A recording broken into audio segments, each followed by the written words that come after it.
Hello there, I'm Jimmy Vegas and this is how to make an FPS Battle Horde game in Unity, and welcome to episode 3. In this tutorial we're going to take a look at creating the level using something called terrain. Don't forget, click the subscribe button and click the bell icon as well to stay up to date with every tutorial still to come in this series and indeed everything else about game development on my channel. With that in mind, let's get to work. So up until now, we have had some rather simple shapes in, just basically these cubes. Obviously, creating a level is going to be a lot more than just cubes, and one of the best ways to create a very versatile environment is called terrain. Now, terrain has changed a little bit over the years in Unity, so if you are using an older version of Unity, things may look a little different. If you're in the future, because currently I'm in 2019, but if you're in 2022, 2023 or whatever watching this, it may be different once again. I unfortunately don't have a crystal ball to tell you if that is the case. So anyway, to insert a terrain, we just need to go to Game Object, 3D Object, and you'll see in the list down here, Terrain. Now, terrain is something which gets a lot of people. It confuses them because it is such a huge object and it is incredibly versatile.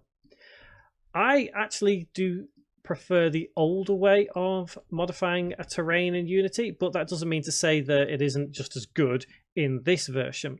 So if you insert a terrain, it should look a little something like this at this point. Now, the first thing I want to quickly go to is the terrain settings. Now, I'm not going to go through everything here because at this point, not a lot of it is relative or useful to us. The important things to note are the wind settings. That's the first one. So we're going to have trees and we're going to have bushes that we're going to bring in probably next tutorial, and we want them to kind of, or at least the grass, let's say, we want the grass to be able to kind of move a little bit in the wind. Generally they will do with the default settings of 0.5, 0.5, 0.5. However, you can change that if you want to.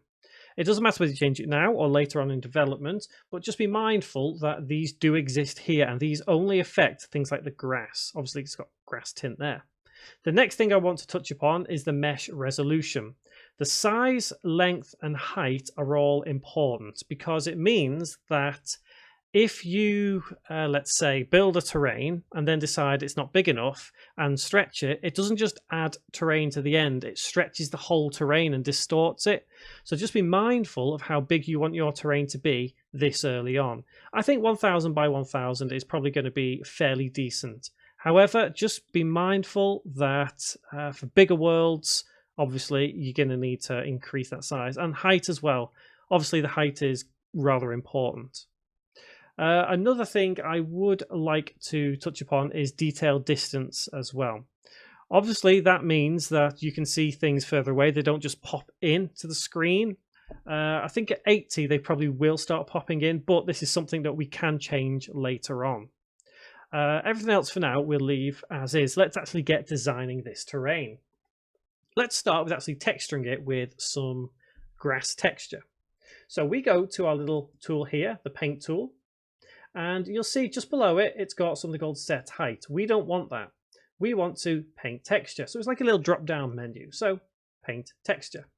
The way this works is via layers. So we just want a grass layer. So what we need to do is click on Edit Terrain Layers and then add layer or create layer. I don't think it really matters too much. Well, it kind of does, but not obviously when you've got layers, it doesn't matter whether you do that or not. But obviously we want to create a layer. It would help if we had the layer, wouldn't it, Jimmy? So create layer. It then gives you the option to select whatever layer you want. So in this case, let's go for the grass that we've already brought in. So let's select it, and you'll see instantly it turns everything green. And if I zoom in, you can see that it's not the best. However, when you are down on the ground and you've got your lumps and bumps in your terrain, you've got trees, you've got bushes, you're not going to see too much of that staring into oblivion effect. So selecting that, you can then click down here where it's got new layer. You can then select the normal map for it as well. It's up to you whether you want to add a normal map. Obviously, it's going to give you a slightly different effect. It's going to give you a bit of a rough effect. But obviously, we're going to cover this with grass anyway. This is just a grass texture. It's not the actual grass that we'll be using. But that doesn't mean to say that you can't just have it like that if you want. So I'm going to have the normal scale set as 1 as well, and leave the specular metallic smoothness as it is. I'm going to change the scale, the size right here. So I'm going to have that as, let's have it as 10 by 10. Nope, I'm not convinced about that. I'm actually going to have it as 5 by 5. So you can see there that obviously the higher it is, the more grainy it could kind of look. And you may have noticed while I'm doing all this, I have this weird purple outline floating over my terrain. What is that? That is your paint tool. That is how you paint the terrain. So in order to prove that, I'm going to add another layer. So I'm going to go to there and then click Create Layer. And now I'm going to have the dirt texture. Or should I have the... No, do you know what? I'm going to have the stone texture, I think. I'm going to have stone. And on that stone, I'm going to add in the normal map for it. Right there. And now I'm going to just click on the terrain. And you can see, hopefully, that that is starting to change. It's kind of meshing slightly into the stone. But I'm going to change the stone to be 6 by 6. And you can hopefully see that that is creating an effect on the terrain now. It's not just grass. We're getting solid stone in some sections. If you repeatedly click, it will turn completely to stone. So why does it do that? Well, that's all down to the brushes here. It is a weird shape because we have that weird shape brush selected. If we had to select this star one, for example, we'd end up with a star shape. Duh. Like so. And what I like most about this is these are shapes on, I don't really remember them in the old versions of Unity, but if we click like that, we do actually see a very faint star shape there in the grass, but you can also see it's more highlighted with the lines going to and fro, just like it is in the actual purpley, bluey kind of blueprint on top. So obviously you can change many of these, you can add whatever, change the brush size, have it huge if you want. That is quite large. And the opacity. The opacity is how solid it actually is. Obviously, brush size is pretty self-explanatory. So if we were to do that, that would just turn it completely into stone. But I kind of don't want that. Not right now, anyway. But I'm just going to do that. Select. You know, I'm doing this really, really quickly. You should probably take a little bit more time when creating these layers and whatnot. So I'm going to add one more layer. And it's going to be that dirt layer. So let's add that in there. Select it. Add the normal map.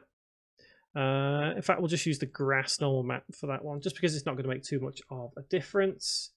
And let's have the brush size huge. And let's have it like that. And let's just click like that.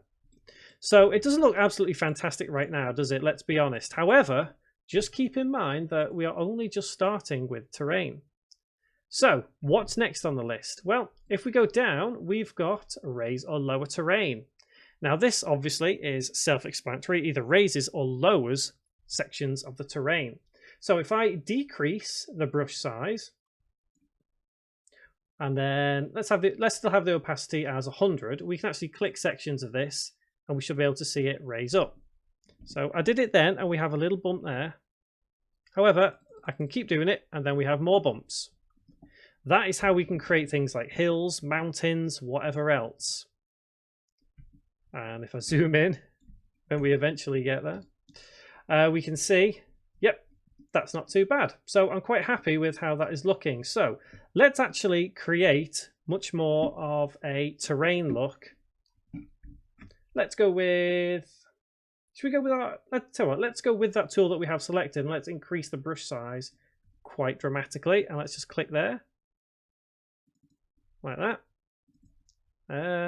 like that, and let's take this tool, decrease the brush size, and now I'm going to hold my left mouse button, and you can see we've built a ridge. So all I'm doing is dragging the actual mouse. So if I do that, drag it down, you can see there's a ridge that we've just built.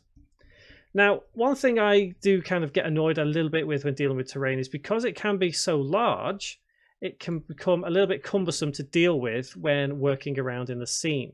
However, eventually you get used to it and you have different ways of, you know, maybe kind of zooming in or whatever. So I am now going to raise the terrain over here with some hills or mountains, whatever.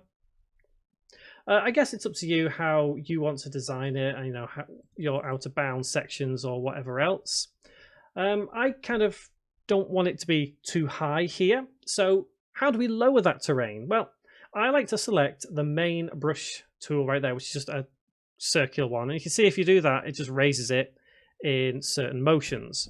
So if I undo that by holding Control, pressing Z, back to its original form there. If we hold down Shift, we can actually lower the terrain to make it flat again. Now you'll notice that in this case we can't actually dip the terrain any. The reason for that is because we need to actually set the terrain height. So if we go to that drop down menu again and click on Set Height, it gives us the option to set the height right there. So let's say height, remember the maximum is all the way to 600 because that is what it says in our settings. If we have perhaps 100 and then click flatten, it will flatten the terrain. However, you can now dip it. So if you hold Shift on the correct setting, so back to raise or lower, hold Shift, you can then dip. So you can see a big dip in the terrain there. So I think it's probably best to arrange that height before you even come to setting the terrain height, because when you set that terrain height, it will kind of eliminate what you've already done previously. So I'm just going to quickly create a nice terrain now. Doesn't look too bad. So you obviously need to take your time a little bit with this rather than, just quickly do it like I've done. Obviously, when we get around to playing it, it's going to look a little bit better than what it does right now. However, this isn't too bad. So I'm going to create a little dippy section here because I can. So I'm going to reduce the brush size, hold Shift, and just dip the terrain there a little bit. And we can see, there we go. So it's starting to look more like an actual terrain now, more like what you would see in some kind of video game, I guess. So next we have smooth height. The smooth height allows you to get rid of the rough and bumpy edges. So if we go to our main brush tool and zoom in to, let's say here, rather than have this as, for example, a mountainous dippy bit, we can always set the brush size a little bit lower and smooth out the height just by rubbing the mouse around on the screen. You can see how that is smoothing it out there. It kind of evens everything out in certain sections rather than give it that rough, bumpy look. It's just in case that you think you've created really spiky mountains which look utterly ridiculous. You can always smooth the top of them using that smooth height tool. It's actually very, very handy. And the stamp terrain is not really something that I'm going to deal with at the moment, just because there's no real point to it for what we are developing. So if we go to this first one, this allows us to create something called neighbor terrains. What is a neighbor terrain? A neighbor terrain allows us to expand beyond just that single terrain that we have. So it gives us the opportunity to create terrains next to it. For now, I don't think we really need to do that because this is a battle arena, isn't it? And we're going to make this area get smaller and smaller as the game goes on. So we don't particularly need to add any more terrains because we want it to shrink, not get larger. However, that doesn't mean to say that you can't do that. We probably might do it at some point later on in development. So what do we do from here? Well, terrain is a very versatile object, as I've said a couple of times. And I don't think it's something that should be taken too lightly. I think there's always something to play around with in the terrain. And I think you just need to kind of build your level to how you want it to be, rather than just watch a video.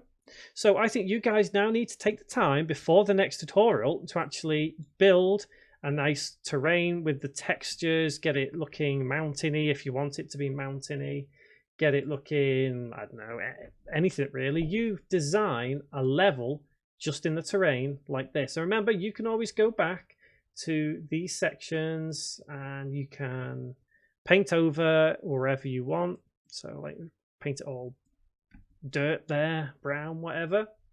You can always change the settings, remember, so you can change that to 10 by 10.